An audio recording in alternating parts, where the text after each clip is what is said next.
existir, por ejemplo, alguna ley que combata directamente el negacionismo, si eso es posible, digamos, abordarlo y llegar a una conclusión, un consenso de toda una sociedad en los términos y en las condiciones que hoy vivimos. Me refiero a lo social, a lo político, con una sociedad tan dividida, con estos discursos negacionistas que proliferan día a día. Vamos a seguir ahondando en este tema y nos referimos también a otra integrante de la comunidad universitaria. En este caso es la secretaria general de AGD, el gremio de los docentes. Estoy hablando de Florencia Granato. Con Guillermo te saludamos. Florencia, buen día, ¿cómo estás? Hola, buen día, Florencia y Guillermo. Un placer. Acá estamos. Un gusto, profesora, buenos días. Bueno, en este caso te convocamos no por lo económico, sino por otro tema que mencionaba. Ustedes han acompañado este comunicado del Observatorio de Derechos Humanos. Contanos la posición del gremio. Sí, te cuento un poquito. Bueno, esto de las redes sociales, nosotros ya el día sábado estábamos al tanto de estas expresiones de la señora directora del Departamento de Lenguas y bueno, lo que hicimos fue, primero lo pusimos en común con la Mesa de Derechos Humanos del Sur de Córdoba, donde participamos, pero también empezamos un tratamiento al interior de la comisión directiva, sobre todo a través de los grupos de WhatsApp que permite la tecnología, y nos expresamos, tenemos un comunicado particular nuestro y adherimos después al de la multisectorial. Entendemos que, bueno, la gravedad tiene que ver, ¿no es cierto?, con adherir a discursos de odio, obviamente que el tema del negacionismo de los delitos de lesa humanidad, hartamente comprobados, ¿no es cierto?, tenemos cientos de juicios llevados a cabo en el país, que se siguen desarrollando, que han dado muestras y probado los delitos cometidos por el Estado, por miembros del Estado, o inclusive, bueno, delitos donde el Estado ha demostrado su incapacidad para reprimir esas graves violaciones de los derechos humanos. Entonces, los delitos están comprobados. Bueno, y esto del negacionismo en boca de una autoridad, porque cumple un rol de autoridad dentro de la universidad, entendemos es peligroso desde distintos puntos de vista, pero pensar desde cualquier ideología, uno sustentando cualquier ideología que quisiese, inclusive posicionamiento partidario que tuviese, pensar que el Estado, por pensar distinto, no es grave, estemos donde estemos parados, ¿no es cierto? Entonces hay un trabajo, entiendo, de aprender mucho todavía como sociedad de qué significa esto de un Estado que nos mate por pensar de alguna forma o de otra. Uh-huh. Esto, digamos, también me parece que hay que poner en claro que han sido posteos, sí, a título personal en redes sociales, lo cual, digamos, acá entra como una arista a tener en cuenta, digamos, qué ocurre con eso, pero la consulta es, y agrego la información porque ayer lo consultábamos al decano, ¿no?, Fabio D'Andrea, al decano de Humanas, hasta ayer en la tarde, al menos lo que nos decía, nos explicaba incluso en un audio que, bueno, él desconocía los posteos en cuestión, no estaba al tanto de lo que estaba ocurriendo. Bueno, le compartimos la información, digamos, porque queríamos tener su postura como decano, digamos, la postura institucional. Bueno, como no estaba al tanto, no podía hoy... Otro negacionismo, ¿no? Lo que me argumentó fue que, bueno, en los fines de semana trata de desconectar y demás, digo, vamos a creerle porque es cierto, era un fin de semana, pero se comprometió que hoy pueda, atendernos, o sea, hoy a la tarde, cuando se entere y demás, cuando se ponga al tanto, entre hoy y mañana pueda dar las explicaciones del caso. Pero la pregunta es si debiera tomar para ustedes, la Facultad de Humanas, medidas al respecto, teniendo en cuenta que son posteos personales. Bueno, yo entiendo que sí, porque si Fabio D'Andrea, si yo como secretaria general me expreso de una determinada manera, cuando es un discurso que va en menoscabo de una parte de la sociedad, o sea, mi libertad de expresión tiene límites, ustedes como periodistas saben mucho más que yo sobre esto, ¿no es cierto? O sea, no está penado por ahora como delito expresarse en función del negacionismo, hay proyectos de ley, etcétera, hay discusiones que todavía la sociedad argentina, entiendo, no ha saldado, otras sociedades sí, uno conoce como Alemania actúa en términos de expresiones de negacionismo y demás, pero bueno, nosotros no está catalogado en principio como un delito el negacionismo, pero sí que la libertad de expresión individual, ¿no? Como derecho individual, derecho humano individual tiene sus límites, ¿no es cierto? Cuando estamos desacreditando, faltando a la verdad, bueno, esto de incitando la violencia, la discriminación, bueno, eso es un límite, la libertad de expresión, sea institucional o sea personal.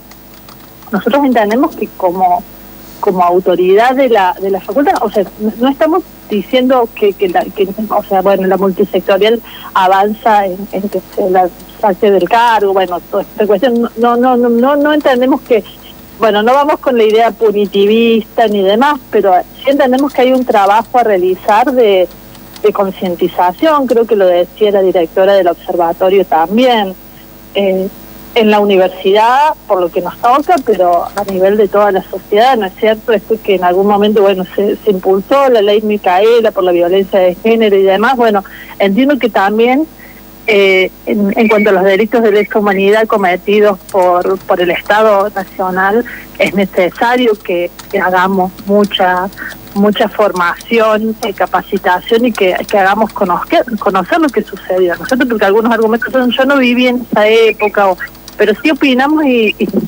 decimos, por ejemplo, que algo habrán hecho, o esta idea de la teoría de los dos demonios, ¿no? Cuando está, insisto, comprobado en numerosos juicios de lesa humanidad dónde estuvo la responsabilidad y quién cometió los delitos, ¿no es cierto? Profesora, en este contexto, ¿usted cree que hay en la universidad una especie de cuidado o celo excesivo? Porque como Florencia habló con la autoridad máxima de la Facultad de Ciencias Humanas, nosotros también intentamos, tanto por este episodio como por el episodio de Milagros Sala, la pintada que se hizo en el anfiteatro, intentar encontrar una palabra oficial respecto de este tema, y lo que hemos recogido es, bueno, vamos a evaluar qué pasó y qué decir, como si hubiera una especulación todo el tiempo, qué conviene decir frente a esta situación. ¿Lo siente así? A ver, yo entiendo que no podría decir en este caso qué es lo que prima, ¿no es cierto? En muchas situaciones ocurre que hay comportamientos donde la especulación o pensar cómo van a reaccionar otros integrantes de la comunidad universitaria afecta al posicionamiento que toman las autoridades. Bueno, yo no estaría favorable a ese tipo de comportamiento, pero podría ocurrir. Uh-huh. Otras veces entiendo que se está buscando alguna información adicional sobre los hechos. Bueno, me imagino que de la pintada, cómo fue, si hubo permiso, si no hubo permiso, bueno, cuestiones que las autoridades por lo menos aluden que estarían analizando. Pero bueno, no podría catalogar que ocurrió que ocurre así por un motivo en particular, ¿cierto? Podría ser eso que vos señalás. Uh-huh. Sí, podría ser tranquilamente.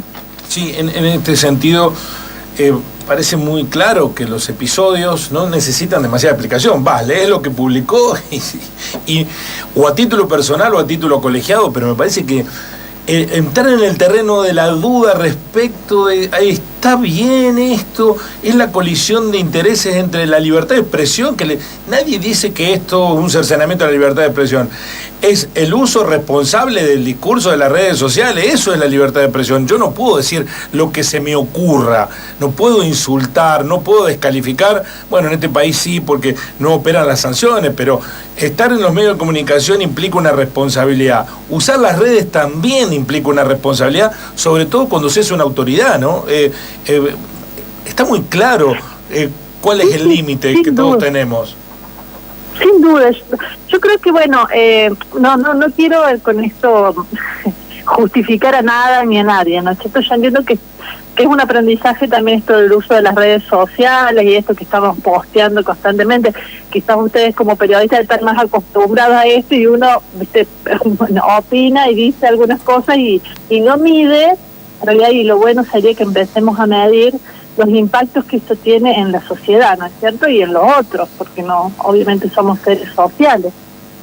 Bueno, esto de tener en cuenta al otro y en todo caso uno, o sea, porque insisto, no puede ser un argumento esgrimido que yo no había nacido y no conozco, pero si estás expresando en favor de que algo habrán hecho, de la teoría de los dos demonios, etcétera, entonces estás tomando una posición.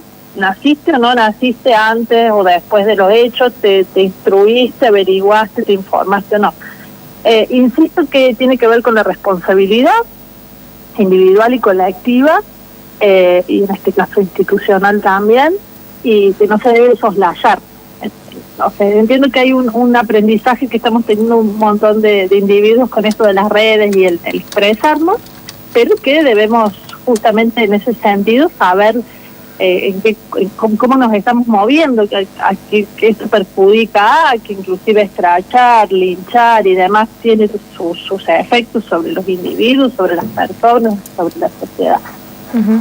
Bueno, sí. Parece que no lo tenemos de todo claro mucho, entonces es también una tarea, ¿no es cierto?, de empezar a tomar conciencia de esto. Sí, y después, digamos, esto es fácilmente comprobable si uno va a las clases, por ejemplo, o el material, por ejemplo, brindado por esta docente, de si lo que expresa en una red social, que en definitiva es su pensamiento, no se traslada también a su trabajo como docente, que sé yo, en algún comentario o en sus argumentaciones y demás, porque cómo se puede escindir, o sea, en las redes sociales soy una persona, en otros ámbitos soy otra, parece un poco complicado que eso no se pueda trasladar también en el ámbito, pero la pregunta es, Florencia, si ustedes creen que tanto la facultad como la universidad toda, porque vos hablaste de formación, o sea, yo me quedé pensando en esto de capacitar, de tomarlo como profundamente al tema y que no sea una cuestión resolutiva sobre el caso Ana Carpena y que pasemos ya después al siguiente tema. Digo, ¿ustedes qué esperan en términos institucionales sobre el negacionismo y los derechos humanos? Yo también, Florencia, me quedo con esa, porque también leí algo la escuché a Daniela Wagner. Me parece que es central que se debiese impulsar a nivel institucional de la universidad capacitación y formación en este tema en particular, ¿no es cierto?, los delitos de lesa humanidad y qué implica esto de el negacionismo. Además, tuvimos la oportunidad de, por ejemplo, tener al fiscal Trota en la universidad ya hace algunos años exponiendo, contando. Bueno, hay infinidad de modos de, no es aleccionar, pero es dar información sobre los hechos reales acontecidos, ¿no es cierto? Y que desde ahí, como miembros de la comunidad universitaria, nos hagamos propietarios de ese conocer y saber.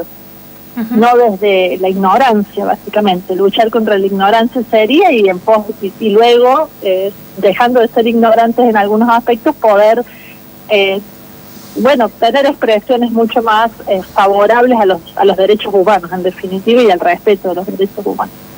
Me parece que tiene que ir por ahí, y como sindicato buscaremos impulsar eso. Vos sabés que yo, últimamente en Económicas, que es la facultad donde trabajo, hubieron cambios de planes de estudio y muchos de los lineamientos para renovar planes de estudio de carreras universitarias está eso de permear los programas de las materias con temáticas de derechos humanos, con temáticas ambientales, con temáticas de género.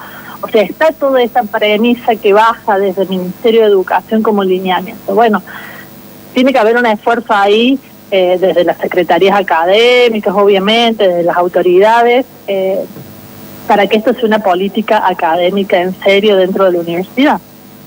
Perfecto. Ha quedado clarísimo, Florencia. Te agradecemos estos minutos. Muchas gracias. Por favor, gracias a ustedes. Un abrazo.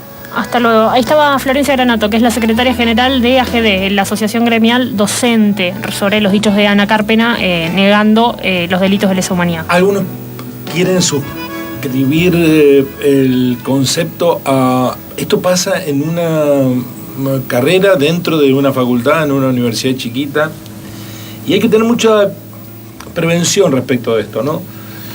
Hay discursos que ya están instalados en los medios de comunicación, desde algunos espacios, diputados, legisladores libertarios, que están promoviendo el indulto a los militares que protagonizaron el genocidio. Indulto que ya en su momento se lo había dado Carlos Menem. Recordemos lo que ocurrió. Indultó a unos y otros por igual, en una acción que es altamente reprobable, reprochable. Es revisitar una y otra vez episodios del pasado que creíamos asumidos, superados. Sí. Pero da la impresión que no es así y que es necesario volver hacia esos lugares. Por suerte, por contrapartida, está la marcha del 24M aquí en Río Cuarto, que juntó a 3.000 personas, ¿no? Casi 3.000 personas, con poca difusión, sin que haya habido una militancia de estructuras partidarias, lo que la jerarquiza aún más. Hay mucha gente que tiene plena conciencia de esta situación. Hay que tener cuidado con estos discursos, ¿no? Esta idea que está instalada en muchos lugares, en mucha gente, ¿no? De ponernos a todos en el mismo plano, y no es todo igual. Yo no quiero vivir, y no me tocó vivirlo en carne propia, porque la verdad que era un niño en un pueblo perdido en el sur cordobés, en el límite con La Pampa, el oprobio de la dictadura. Pero no quiero para mis hijas, ni para mis nietos, ni un atisbo de imposibilidad de cercenar libertades, ejercidas con responsabilidad esas libertades, no libertinaje como se quiere plantear, que es cuando nosotros defendemos, digo nosotros, los que nos sentimos claramente identificados de este lado de la vereda, de aquellos que plantean que es lo mismo. No, no es lo mismo, señores. No es lo mismo el Estado terrorista que organizaciones terroristas en la clandestinidad. No es lo mismo, no es la misma la capacidad. Tienen todos los recursos para hacer lo que hicieron, ¿no? Y en este sentido creo que hay que nuevamente volver a hacer conciencia, como dicen las dos entrevistadas que acabamos de tener, ¿no? Sí. Pero no hay que hacer conciencia allá pensando allá el Estado de lejos. Creo que es necesaria una ley del negacionismo. En Alemania vos tenés un discurso pro-nazi y te aplican una sanción penal. Estás cometiendo un delito si sos negacionista del genocidio que los nazis prohijaron. Bueno, será el momento de empezar a transitar ese camino, también en la Argentina, de los debates que nos tenemos que dar, porque si no, vamos a tener a la vuelta de la esquina agazapados los que, como no pueden imponer sus ideas de la voluntad popular, van a ser cómplices de los sectores de poder y lo van a hacer a través de las armas. Y esto que estamos haciendo nosotros aquí, hablar con absoluta libertad, no se podía en la dictadura. De hecho, los cancerberos de la dictadura han puesto tan férreamente los grilletes de la censura que todavía hay gente que sin imponerles hablan autocensurándose. Es tremendo lo que ocurre culturalmente. Sí.